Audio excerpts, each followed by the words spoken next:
Do you ever look at someone and wonder what is going on inside their head? One of the few officials that served the full 4 years with Trump during his first term is back wielding more power in the White House. Stephen Miller is the architect of many of Trump's controversial policies and is now the deputy chief of staff for policy and a Homeland Security advisor, making him one of the president's most influential loyalists. So what's the deal with Stephen Miller? The 39-year-old is from Santa Monica, California, and grew up in a Jewish liberal democratic household. Family gatherings must have been fun.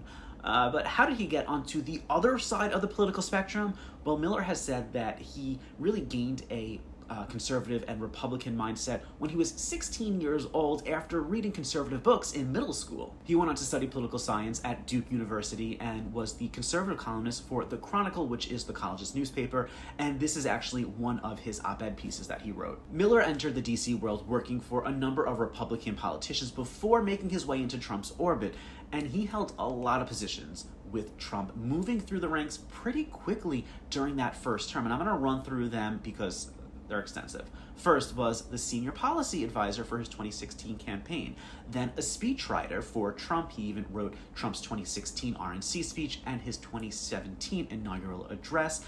Then he was the head of Trump's economic policy team, then the national policy director for Trump's transition team, and finally, senior advisor for the president, focusing on immigration. And this is where he spearheaded two of the most controversial policies during Trump's first term. He was the architect of the Muslim ban, which banned people, including refugees, from 6 mostly Muslim majority countries. The other one was the child separation policy, which targeted migrants and separated nearly 3,000 children from their parents. And let's fast forward to Trump's second term. Miller has moved up the ranks once again, holding 2 titles.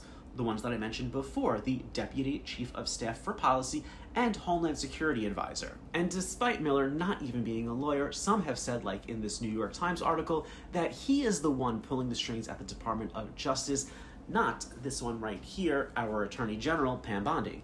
Miller is called the brainchild of Trump's current immigration crackdown, allowing him to oversee the largest deportation in American history. And he is also the person reportedly responsible for all those executive orders that Trump signed at the beginning of his second term, like declaring a national emergency at the southern border, withdrawing the United States from the World Health Organization, and ending DEI programs in the government. Now, some of his ideas are currently being heard in courts, including ending birthright citizenship. So all this power that he holds in his hands, does this mean that Stephen Miller is the most untouchable man in the White House?